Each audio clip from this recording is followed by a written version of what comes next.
Hi guys, welcome to Hardest Info channel. Today I have Honor View 20 and I want to show you how to fix the problem when you have a connect with internet but your Google Chrome not work because you get this notification on your screen.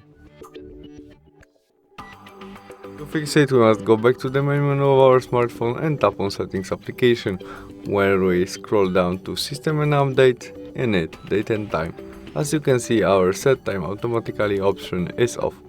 To fix our problem, we need to change it by switch on, and that's all. We can go back and try search something and it would work right now.